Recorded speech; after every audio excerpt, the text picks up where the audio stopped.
तो नमस्कार, आदाब, सत श्री अकाल, राम राम, खम्मा गणी दोस्तों। मैं रजनी स्वागत करती हूँ आपका हमारे चैनल द सक्सेस में। तो दोस्तों आज है 16 मई और आज संडे है। तो जैसा कि मैंने आपसे बोला था कि संडे को पढ़ाई नहीं करेंगे, मतलब संडे का रेस्ट लेना चाहिए। करंट अफेयर्स का वीडियो संडे का नहीं आएगा, लेकिन एक अलग इंटरेस्टिंग वीडियो संडे को ज़रूर आएगा जो हमारे लिए इम्पोर्टेंट होगा मेंस इंटरव्यू और आरएएस प्री तीनों की दृष्टि से। तो कुछ मतलब डिफरेंट कंटेंट में लेके आऊँगी। तो दोस्तों अभी बहुत चर्चा में है इजराइल अरब संघर्ष। तो हमने कुछ अध्ययन फैक्चुअल रिपोर्ट्स में कर लिया था, लेकिन डिटेल में हमने नहीं किया था और आप लोगों की डिमांड भी थी कि डिटेल में हम ये चीज़ पढ़ें। तो वो ही मैं आपके सामने लेके आई हूँ। उसके लिए मुझे पहले खुद को स्टडी करनी थी, फिर आपके सामने रखना था। तो पहले मैंने 2-3 दिन खुद रिसर्च किया और उसके बाद में आपके सामने लेके आई हूँ। तो उम्मीद है आपको पसंद भी आएगा, अच्छा भी लगेगा। अगर अच्छा लगे तो आपको क्या करना है, लाइक करना है और कमेंट्स करने हैं, ठीक है। तो दोस्तों अगर मेंस में क्वेश्चन बनता है, वैसे डायरेक्ट क्वेश्चन नहीं बनेगा क्योंकि विदेश की राजनीति से ऐसे डायरेक्ट क्वेश्चन मेंस में नहीं बनता है कि डायरेक्ट, जैसे मैंने ये लिखा है ना, इजराइल फिलिस्तीन संघर्ष का इतिहास बताते हुए वर्तमान संघर्ष को समझाइए। ऐसे डायरेक्ट बनने की संभावना तो कम है, लेकिन कुछ तो पूछ लिया जाएगा इससे। जैसे कि वेस्ट बैंक लिख दिया, ज्योग्राफी के क्वेश्चन में वेस्ट बैंक लिख दिया, उसका लिखना है अपन को 20 शब्दों में, ठीक है, आंसर। या फिर लिख दिया हमास, उसका 20 शब्दों में लिखना है ना। इस तरह से कुछ लिख देंगे वो, है ना। मतलब कुछ ना कुछ तो बनेगा क्योंकि इतना बड़ा मुद्दा है और हमेशा से चर्चा में रहता है। और इस बार तो मतलब बड़ा ही संघर्ष हो गया है, पता नहीं कब रुकेगा। तो इम्पोर्टेंट हो जाता है, लेकिन इंटरव्यू के दृष्टि से बहुत इम्पोर्टेंट है। इंटरव्यू में बहुत चीज़ें पूछे जाएंगी इससे। और डायरेक्ट इंटरव्यू में तो डायरेक्ट ही पूछा जाएगा कि संघर्ष बताइए, फिर पूछ लेंगे हिस्ट्री बताइए पहले उसकी, फिर पूछ लेंगे निदान के क्या उपाय हैं, फिर पूछ लेंगे भारत पे क्या असर कर सकता है ये।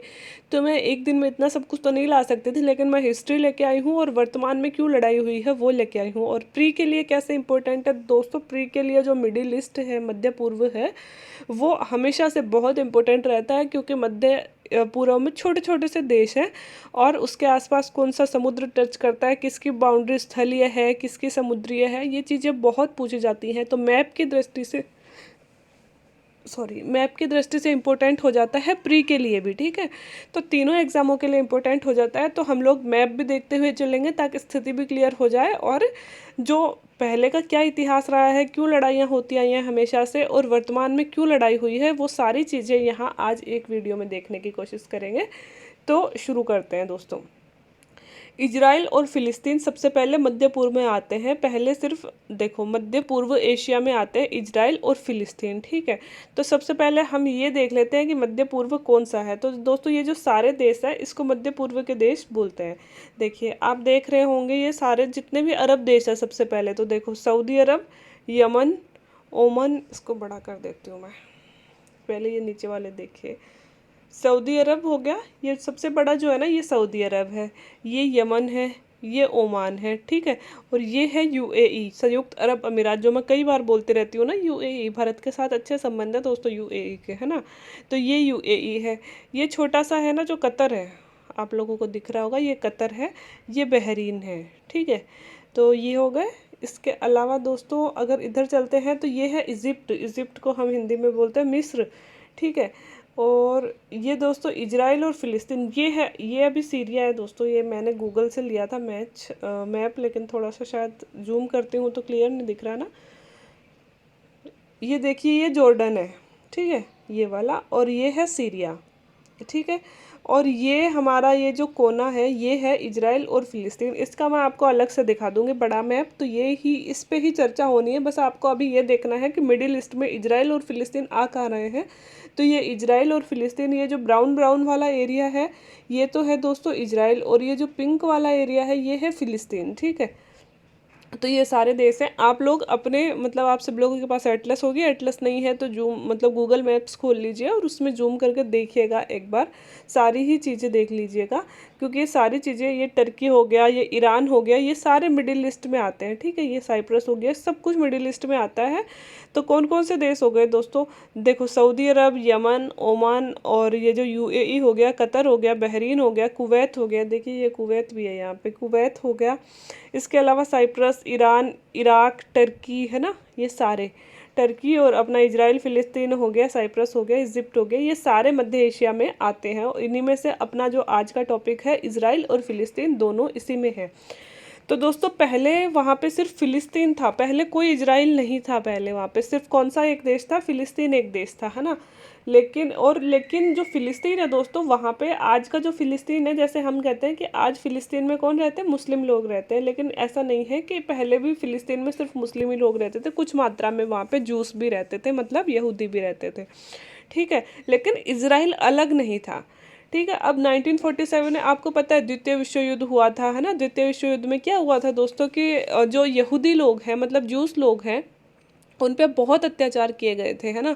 अपन ने देखा हिटलर वाली घटनाएं तो आप सबको पता होंगी कि जूस लोगों को, विश्व के जो जितने भी जूस है, जर्मनी में जितने भी जूस थे, उनको पकड़ पकड़ के दोस्तों जैविक हथियारों से और पता नहीं टैंकरों से और पता नहीं कैसे कैसे मारा गया था। मतलब वैसा कर पूरा नरसंहार किया गया था। लाखों लाखों जूसों को एक साथ मारा जाता था। कई बार तो मतलब उनको किसी टैंक में छोड़ के, टैंकर में छोड़ के, और कोई जहरीली वो दे दी जाती थी, वो जो गैस होती है वो छोड़ दी जाती थी। कई तरह से उन्हें मारा गया था, जितने मारने के हथियार थे सारे उनको मारे गए थे, है ना। तो जूसों पे हिस्ट्री में बहुत ज़्यादा अत्याचार हुआ है, लेकिन उस टाइम पे जूसों ने कुछ नहीं किया। उस टाइम पे उनको पता था कि उनकी हालत है कमज़ोर, तो उस टाइम उन्होंने क्या किया दोस्तों कि जब मतलब यूरोप में जूसों पे अत्याचार हो रहा था, तो यूरोप के जूस और प्लस जो जितने भी विश्व के और भागों में जूस बसे हुए हैं, तो धीरे धीरे यहाँ पे फिलिस्तीन में आके रहने लगे, क्योंकि वहाँ पे पहले से जूस थे और ठीक ठाक स्थिति में थे, मतलब थोड़े सुरक्षित थे, तो यहाँ पे आके रहने लगे, है ना। अब धीरे धीरे जो फिलिस्तीन है वहाँ पे जूस जो है, यहूदी जो है, उनकी जो मात्रा है वो मतलब संख्या है जो बढ़ने लगी। और तब क्या हुआ कि 1947 में जब यूरोप में जूसों पे हमला होने लगा, उसके पश्चात सारे विश्व के जूस जो थे इजराइल में आने लगे। मतलब इजराइल नहीं था उस टाइम पे, फिलिस्तीन था, तो फिलिस्तीन में आने लगे। तब दोस्तों 1948 में एक समझौता किया गया। यही जो यूरोपीय देश थे, इन्होंने ही समझौता करवाया था। और इन्होंने क्या किया कि यूएनओ के माध्यम से, मतलब ये मुद्दा यूएनओ में ले गए, और यूएनओ के माध्यम से फिलिस्तीन भी यूएनओ में चला गया कि भाई हमारे यहाँ पे जूसों की संख्या बढ़ रही है, क्योंकि वो फिलिस्तीन एक मुस्लिम देश था, ठीक है। उनको भी जूस बर्दाश्त नहीं हुई जब बढ़ रहे थे। पहले ठीक था, कम थे, लेकिन जब बढ़ने लगे, विश्व के जूस एकत्रित होने लगे, तो उन्हें भी बर्दाश्त नहीं हुआ। मामला यूएनओ में गया और यूएनओ में बेलफोर्ड घोषणा हुई दोस्तों। बेलफोर्ड घोषणा हुई 14 मई 1948 का। थोड़ा धुंधला दिख रहा है ना, मुझे भी ऐसा लग रहा है। आज मैंने डायरेक्ट कॉपी कर लिया इसे, तो इसलिए मुझे लग रहा है, लेकिन आगे ठीक है, बस यही वाला पैराग्राफ है, मैं पढ़ देती हूँ, है ना। थोड़ा सा धुंधला दिख रहा है तो, अगर नहीं दिख रहा है तो कि लगे। तब 1948 में यूएनओ में फिलिस्तीन को दो भागों में बांट दिया। एक भाग बना इजराइल और एक भाग बना फिलिस्तीन। दोस्तों 1948 की बात है, 1947 तक इजराइल नहीं था। 1948 में जब 47 में जब मामला गया यूएनओ में, तो यूएनओ ने निर्णय दिया और जो फिलिस्तीन देश है उसको दो भागों में बांट दिया। एक भाग को बना दिया फिलिस्तीन और एक भाग को बना दिया इजराइल। फिलिस्तीन में रह गए ज़्यादा मुस्लिम और इजराइल में आ गए जो यहूदी लोग थे वो ज़्यादा, है ना, ठीक है। और ये इस चीज़ को नाम क्या दिया, बेलफोर्ड घोषणा। तो आज दोस्तों ये मुद्दा चर्चा में है, तो प्री और जो मेंस ऐसे में ये चीज़ें पूछ ली जाती हैं, पुराने मुद्दे। तो बेलफोर्ड घोषणा किससे संबंधित है, बेलफोर्ड घोषणा के तहत फिलिस्तीन के दो पार्ट किए गए थे। एक पार्ट को इजराइल नाम दिया गया और दूसरे पार्ट को फिलिस्तीन नाम दिया गया। और ये कब हुई थी, 14 मई 1948 को। अब हमारे सामने बात ये आ गई कि 1948 में इजराइल बन गया देश अलग, है ना। अब बेलफोर्ड घोषणा के अनुसार 48% भाग तो दिया गया फिलिस्तीन को, ठीक है, और 44% इजराइल को दे दिया गया। तथा जेरूसलम, जो दोस्तों जेरूसलम ही असली केंद्र है, असली जो मतलब एक तरह से जड़ बोल सकते हैं सारी चीज़ों की, क्यों है वो मैं आपको आगे बता दूंगी। तो जेरूसलम क्योंकि विवादित क्षेत्र था, तो जेरूसलम को किसी भी देश को ना सौंप कर यूएनओ ने इसे अपने अधिकार क्षेत्र में ही रखा। जेरूसलम को यूएनओ ने अपने पास रख लिया। बाकी 48% भाग फिलिस्तीन को दे दिया और 44% भाग दे दिया दोस्तों इजराइल को, ठीक है। तो अभी हम देखते हैं इजराइल की स्थिति। देखिए ये आज का इजराइल है, 1947 की बात नहीं दिखा रही हूँ। ये जो पूरा इजराइल है वो आज का इजराइल है। ये देखिए, ये जो लाइट कलर का पार्ट दिख रहा है आज वो इजराइल है, ठीक है। और ये जो थोड़ा डार्क कलर का दिख रहा है वो है फिलिस्तीन। ये वाला भी फिलिस्तीन है, ये वाला भी फिलिस्तीन है, और जो ये जो वाइट वाइट कलर का सारा दिख रहा है, लाइट कलर का जो भी है, ये सारा इजराइल है। अब आप सोच रहे होंगे कि फिलिस्तीन को तो ज़्यादा दिया था 48% और इजराइल को तो 44 ही दिया था, फिर आज ये फिलिस्तीन इतने से पे कैसे सिमट गया और जो इजराइल है वो कैसे आ गया? वही हिस्ट्री हम सारी अभी पढ़ेंगे, कैसे कैसे इजराइल ने क्या क्या किया है। लेकिन थोड़ा सा हमें मैप पता होना चाहिए। तो ये दोस्तों, ये पूरा जो क्षेत्र है वो इजराइल कहलाता है, ठीक है। लेकिन एक ये वाला क्षेत्र और एक ये वाला क्षेत्र, ये है फिलिस्तीन। अब दोस्तों, फिलिस्तीन के इस वाले क्षेत्र को, तो ये वाला जो क्षेत्र है ना, ये वाला छोटा सा, ये फिलिस्तीन से बिल्कुल अलग है लेकिन है फिलिस्तीन का। इसे क्या बोलते हैं? गाजा स्ट्रिप, ठीक है। गाजा स्ट्रिप, गाजा पट्टी से बोलते हैं। और ये वाला जो क्षेत्र है इसे बोलते हैं वेस्ट बैंक, ठीक है। अब जो ये वेस्ट बैंक है दोस्तों, इसको तो समर्थन देते हैं अरब देश, है ना। तो अरब देश दोस्तों थोड़े ठंडे हैं, वो इतना युद्ध नहीं चाहते और उनको पता है कि इजराइल से युद्ध करने का कोई मतलब है भी नहीं। तो ये लोग भी विरोध करते हैं मतलब इजराइल का, लेकिन शांतिपूर्ण तरीके से करते हैं। लेकिन ये जो गाजा स्ट्रिप है दोस्तों, यहाँ पे क्या कहते हैं कि ऐसे जैसे कि अपने यहाँ पे नक्सलवादी नहीं पैदा हो गए कि हमारे साथ अनुचित हो रहा है तो हमने नक्सल, जैसे नक्सलवादी पैदा हो गए अपने यहाँ पे कि अब विरोध करते हैं, मतलब हम हथियार उठा लेंगे सरकार के विरुद्ध। इसी तरह से है तो ये फिलिस्तीन का ही भाग, ये भी फिलिस्तीन ही है ना।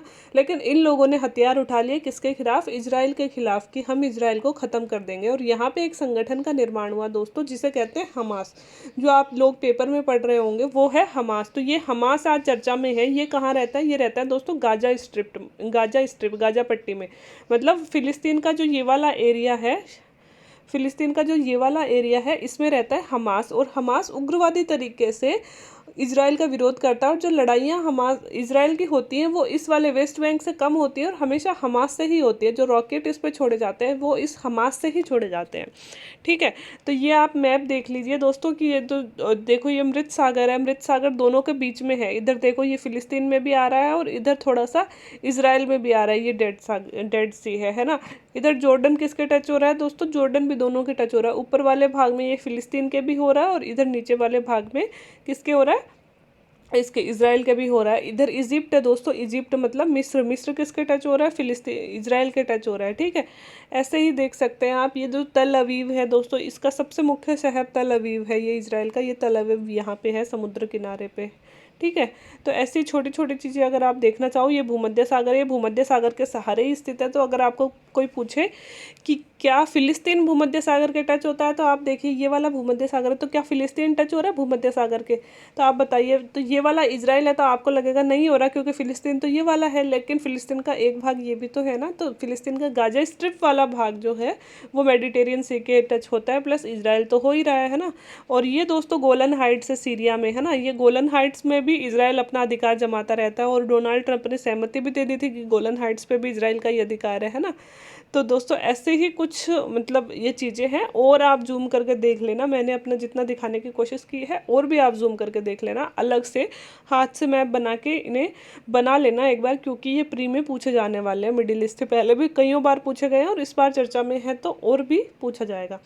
तो दोस्तों ये जो बात हुई थी कि भाई 48% भाग देना है फिलिस्तीन को, 44% देना है इजराइल को, तो इजराइल ने तो इसे शहर स्वीकार कर लिया। क्योंकि दोस्तों इजराइल वाले लोगों के पास में विश्व में रहने के लिए कहीं जगह ही नहीं थी। वो कहाँ रहते बेचारे? क्योंकि यूरोप वाले उन्हें मार मार के भगा रहे थे और कोई देश उनका अपना था नहीं, है ना। तो उनको एक ही चीज़ अपनी लगी, फिलिस्तीन में कुछ पहले से रहते थे। तो फिलिस्तीन में जब यूएनओ ने उनके लिए अलग देश बनाया तो इजरायली बहुत खुश हो गए कि ठीक है, आज से यही हमारा देश होगा। लेकिन फिलिस्तीन जो है, फिलिस्तीन मुस्लिम कंट्री था और इसको कौन सपोर्ट करते थे? सारे अरब देश। कौन से अरब देश? ये वाले, Saudi Arab, Yemen, Iran, Iraq, Syria, Turkey, ये सब इसको सपोर्ट करते थे, किसको? फिलिस्तीन को। और इजराइल को सपोर्ट करने वाला कोई नहीं था, है ना। तो जब यूएनओ ने अपना निर्णय दिया और कहा कि जेरूसलम किसी के भी अधिकार क्षेत्र में नहीं रहेगी और ऐसे ऐसे भाग दोनों में बांट दिया जाएगा, परंतु अरब देशों ने इसे स्वीकार नहीं किया। उस टाइम पे अरब देशों के बड़ा घमंड था कि हम ऐसे ही कैसे स्वीकार कर ले, भाई हमारा मुस्लिम देश है, हम थोड़ी बर्दाश्त कर लेंगे कि हमारा क्षेत्र आपने काट के दे दिया यहूदियों को। तो उन्हें ये दोस्तों बर्दाश्त नहीं हुआ।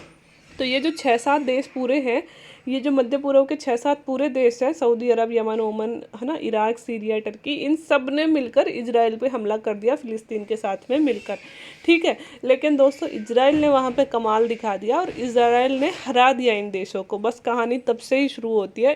क्यों हरा दिया दोस्तों? यहाँ पे बात होती है कि आपने वो वाली मूवी देखी है एस्पिरेंट्स, देखी है आपने? अभी बहुत ज़्यादा हिट हो रही है वो एस्पिरेंट्स, अगर नहीं देखी है तो प्लीज़ देखिएगा। यूट्यूब पे वेब सीरीज आ रही है एस्पिरेंट्स, यूपीएससी पे है कि किस तरह से एक आईएएस ऑफिसर बनते हैं। तो उसमें जो मुझे सबसे अच्छा रोल लगा है संदीप भैया का।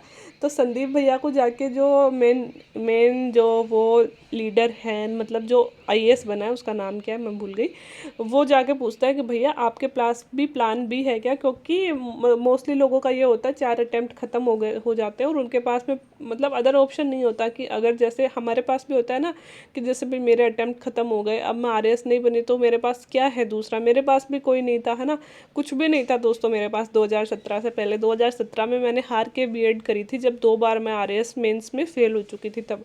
ठीक है, तो किस लिए करी? क्योंकि मुझे लगा प्लान बी होना चाहिए, मैंने गलती कर दी, मेरे पास कुछ भी प्लान बी नहीं है, इसलिए प्लान बी होना चाहिए। ठीक है, तो संदीप भैया से जब वो जाके पूछता है कि आप भैया आपके पास में प्लान बी है क्या, तो संदीप भैया उसे एक जवाब देते हैं कि प्लान बी उन लोगों को लिए चाहिए होता है। मतलब वहाँ पे एक बहुत ही फेमस है वो डायलॉग मारते हैं कि अब आप लोग खुद एस्पिरेंट्स देखना, बड़ी शानदार है। मैं मतलब बोलूँगी आपको, जो भी सिविल सर्विसेज की तैयारी कर रहे हैं, मतलब वो कुछ ऐसे बोलते हैं कि जिन लोगों के लिए सिर्फ एक विकल्प उन लोगों को चाहिए जिनके लिए ये सिर्फ एक मौका है, लेकिन जिनके लिए एक अस्तित्व की बात हो जाती है ना कि अगर इस बार यूपीएससी नहीं तो मेरा अस्तित्व ही ख़त्म है ना, उन लोगों को प्लान बी की ज़रूरत नहीं पड़ती है। और इसलिए मेरे लिए अस्तित्व की बात है, सिर्फ एक नौकरी की बात नहीं है। लेकिन अगर यूपीएससी नहीं मिला, क्योंकि उनकी मतलब ऐसे होता है ना, बी लव्ड, उनसे शादी करनी होती है, वो घर पे ऐसे ही बोल के आते हैं कि वो एक जॉब छोड़ के आते हैं कि मैं आईएएस बनूंगा, यूपीएससी में क्लियर करूंगा तभी शादी करूंगा। तो कि उनको ऐसे लगता है कि अगर यूपीएससी क्लियर नहीं हुई तो ज़िंदगी ख़त्म हो जाएगी, है ना, कि एक लड़की से मैं वादा करके आया हूँ, वो मेरा 4 सालों से वेट कर रही है ना, अब मैं किस मुंह से जाऊँगा उसके सामने। तो वो कहता है कि आप लोगों के लिए सिर्फ एक मौका या एक नौकरी होगी, लेकिन मेरे लिए एक अस्तित्व का सवाल है ना। तो वैसे ही दोस्तों सेम ये सिचुएशन इसराइल के साथ है कि इसराइल ऐसे बोलता है कि अरब देशों के लिए तो ये घमंड की बात है, फिलिस्तीन अरब देश, क्योंकि आप लोगों के पास तो रहने के लिए स्थान है, मेरे लिए तो रहने के पास दुनिया में कोई स्थान ही नहीं है। अगर आज मुझे ख़त्म कर दिया इन देशों ने तो मैं कहाँ जाऊँगा, क्योंकि मेरे पास तो और कोई जगह ही नहीं है विश्व में, मैं कहाँ जाऊँगा, है ना। यूरोप वाले पहले से मुझे मार मार के निकाल रहे हैं, और कौन देश मुझे अपने में शामिल करेगा, है ना। तो उस टाइम पे दोस्तों ये लड़ाई जो थी इसराइल के लिए अस्तित्व की लड़ाई थी, है ना। और इन लोगों के लिए थी एक घमंड की बात कि ओहो हमारे देश का बंटवारा करके इन यहूदियों को सौंप दिया, है ना। तो दोस्तों जब अस्तित्व की लड़ाई बन जाती है ना, जब हमें लगने लगता है ना कि ये सपना सपना नहीं है, ये मेरी ज़िंदगी है और ये मुझे नहीं मिला तो मैं ख़त्म हूँ, उस दिन हमारे सपने को पूरा होने से कोई नहीं रोक सकता। तो मुझे लगता है इज़राइल वालों को भी वैसा ही फील हो रहा था कि ये मतलब एक लड़ाई नहीं है, ये हमारा अस्तित्व है। आज अगर हम इसे हार गए तो हमारे पास कुछ नहीं है ना। तो वही सेम इसराइल के साथ हुआ, और इसराइल ने उन 7 देशों को हरा दिया दोस्तों उस ज़माने में, है ना। बस वहाँ से शुरू हुई थी इसराइल की मतलब अपग्रेडिंग की हिस्ट्री। और वहाँ से दोस्तों जब भी फ़िलिस्तीन ने इसराइल पे हमला किया, इसराइल ने हमेशा उसको हराता रहा। आप एक बार मैप देखिए कि जब 1947 में बंटवारा हुआ था, 46 में जब बंटवारा हुआ था, 46 से पहले दोस्तों फ़िलिस्तीन था ही नहीं, मतलब इसराइल था ही नहीं, ये सारा देखो फ़िलिस्तीन है ना। ये 46 की बात है जब यूएनओ में नहीं गए थे। फिर यूएनओ ने निर्णय दे दिया, तो यूएनओ ने ये बोला कि देखिए ये ग्रीन वाला है ये फ़िलिस्तीन है, ये वाइट वाला है ये इजराइल है ना। मतलब 44% इजराइल को दिया, 48% फ़िलिस्तीन को दिया। ये 1947 की बात है। 48 में युद्ध कर दिया अरब देशों ने मिलके, है ना। युद्ध करने के बाद में दोस्तों 48 से 67 तक ये देखिए इजराइल ने इतना भाग ले लिया, ये वाइट वाला सारा इजराइल का है, और फ़िलिस्तीन को यहाँ सिकोड़ के रख दिया, है ना।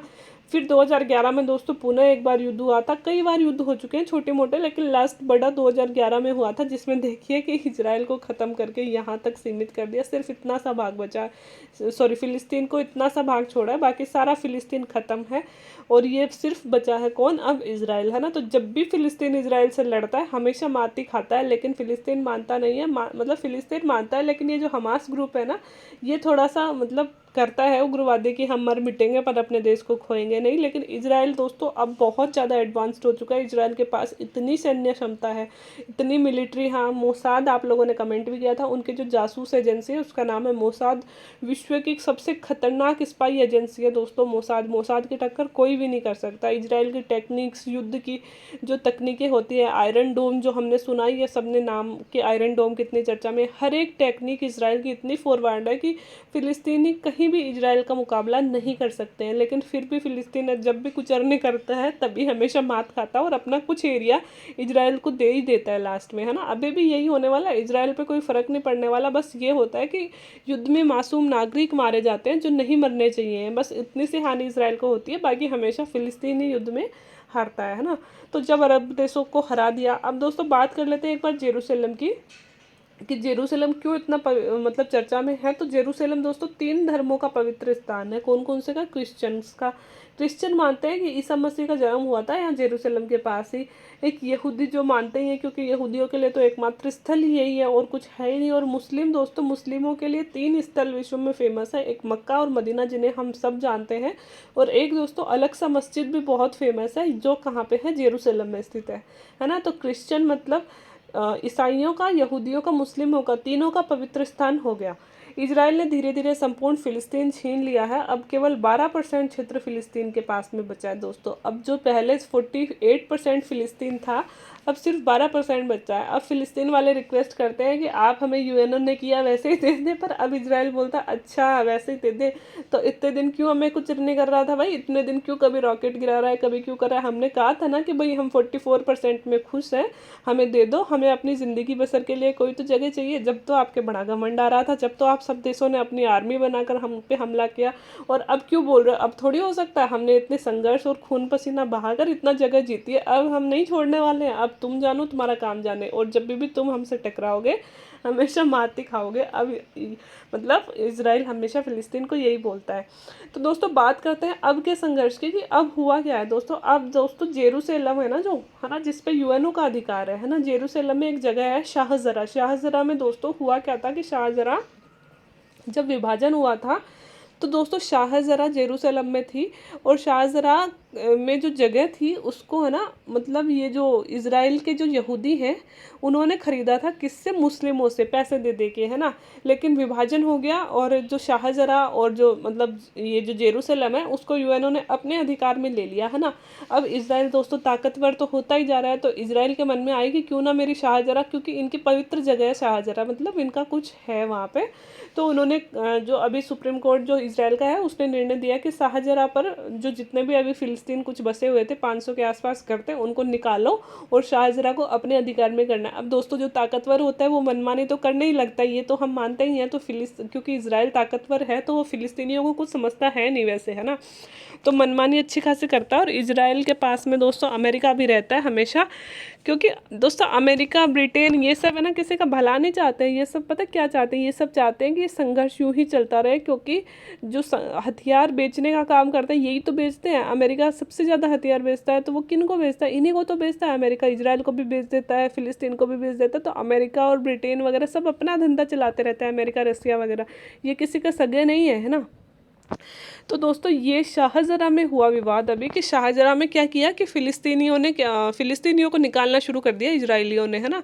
और वहाँ पे मतलब इजरायली आर्मी तैनात थी, और वहाँ शाहजरा के पास में ही दोस्तों अलक्सा मस्जिद है। तो अलक्सा मस्जिद में अभी जैसे रमादान चल रहा था, तो रमादान में दोस्तों नमाज अदा करने गए थे मुस्लिम लोग, और मतलब इजराइल को पता था कि कुछ तनातनी हो सकती है। इजराइल ने फोर्स तैनात कर रखी थी वहाँ पे, और वो थोड़ी सी इधर से पत्थरबाजी हो गई मुस्लिमों के द्वारा, और यहूदी आर्मी जो इजरायली आर्मी थी उसके पास में दोस्तों इतने शानदार गन वगैरह हैं, वो पत्थरबाजी से थोड़ी सा लड़ सकते हैं, उन्होंने मतलब गन वगैरह चला दी होगी।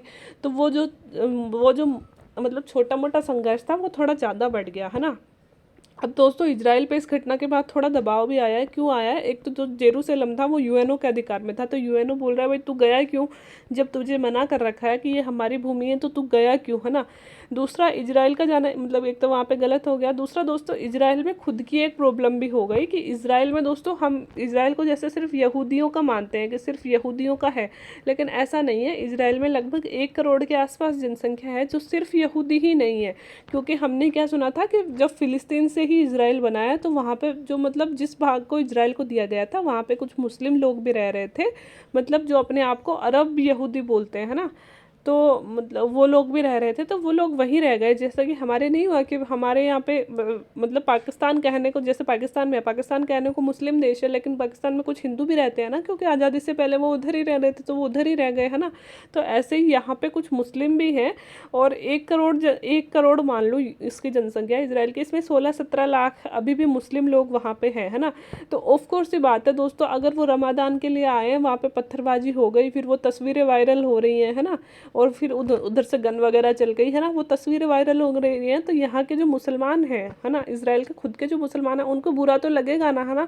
तो इन लोगों ने भी क्या किया, इन लोगों ने भी इसराइल का विरोध करना शुरू कर दिया, और कुछ गृह युद्ध जैसी स्थिति इसराइल के अंदर हो गई। मतलब इसराइल बाहर से भी लड़ रहा है फिलिस्तीन से, और अंदर से भी लड़ रहा है ना, अपने ही लोगों से लड़ रहा है, क्योंकि अंदर भी गृह युद्ध जैसी स्थिति हो गई। जैसे अपने नहीं होता कि अगर कोई बयान दे दिया जाए पाकिस्तान के खिलाफ, तो नहीं, कोई मुस्लिम विरोधी कोई अगर बयान दे दिया जाए मान लो बहुत बड़े नेता के द्वारा, तो क्या होता है कि जैसे पाकिस्तान अपने आप को मुस्लिम देश बोलता है, तो पाकिस्तान तो विरोध करेगा ही करेगा, प्लस जो इंडिया के मुसलमान हैं वो खुद भी इंडिया का विरोध करने लग जाते हैं कई बार, है ना। सेम वैसी ही सिचुएशन इसराइल में हो गई कि यहाँ पे थोड़ी सी गृह युद्ध जैसी स्थिति हो गई।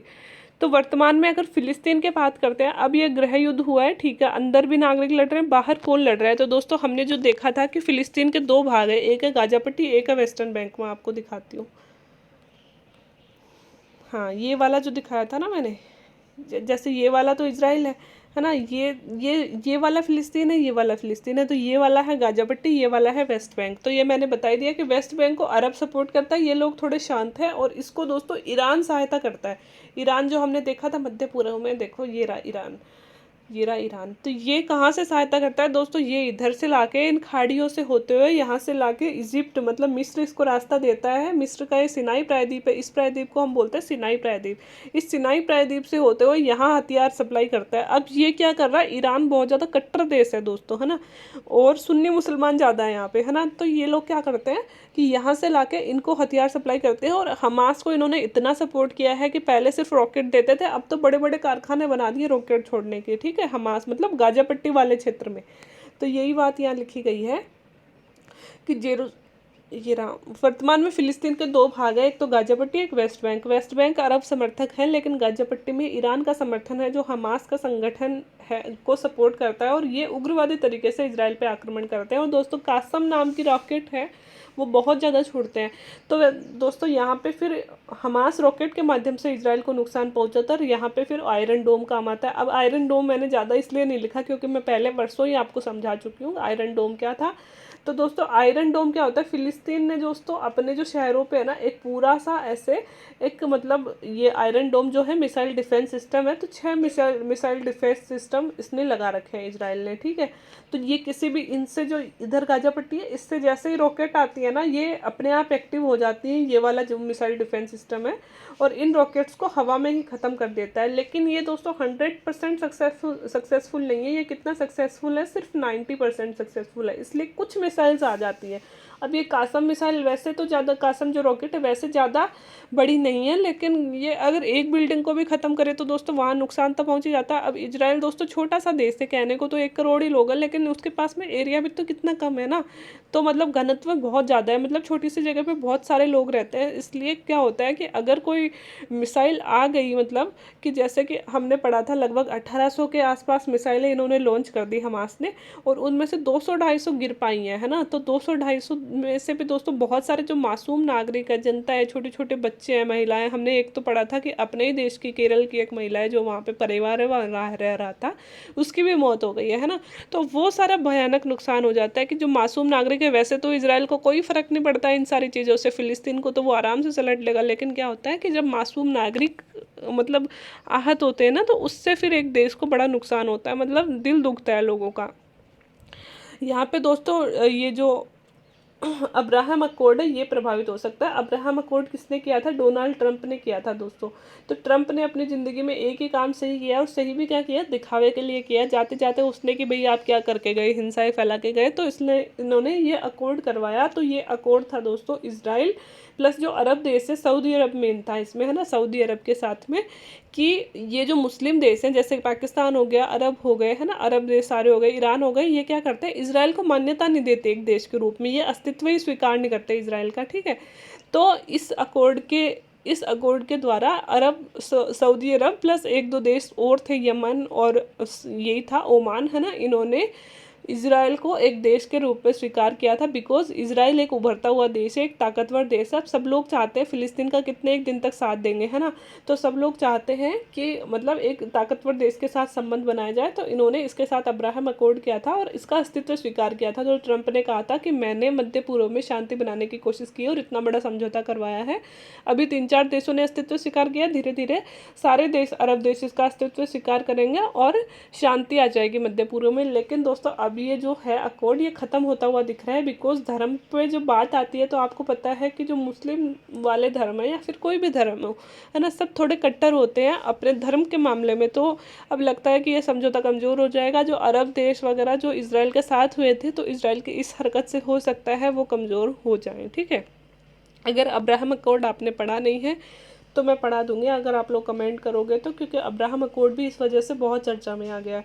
तो दोस्तों आगे इसमें क्या होने वाला है, लगातार गृह युद्ध हो रहा है इसराइल में, प्लस इसराइल हमास पे भी लगातार हमले कर रहा है और हमास गाजा पट्टी से इसराइल पे हमले कर रहा है। तो दोस्तों आज ही इसराइल के प्रधानमंत्री बेंजामिन नेतन्याहू का बयान आया कि हमास से हम डरने वाले नहीं हैं और डटकर उसका सामना करेंगे, बदला भी लेंगे, इस तरह के। तो लगता नहीं है युद्ध अभी रुकने वाला है, ये मतलब वॉर चलेगा अभी, और आगे क्या होगा भाई, क्योंकि इसराइल फिलिस्तीन से कुछ ज़मीन छोड़ के फिर इसराइल जो फिलिस्तीन है वो अपने आप चुप हो जाता है। तो होता तो हमेशा ऐसे ही आया, बाकी आगे देखेंगे भविष्य में क्या होता है। तो ये थी पूरी हिस्ट्री दोस्तों, इसकी उम्मीद आपको समझ में आ गई होगी पूरी हिस्ट्री, क्या क्या हुआ है क्या क्या नहीं हुआ। फिर भी कुछ कन्फ्यूज़न हो तो कमेंट बॉक्स में कमेंट करके आप बता सकते हैं। वीडियो देखने के लिए थैंक यू सो मच। अगर वीडियो अच्छा लगा हो तो please like share and subscribe my channel. Thank you so much.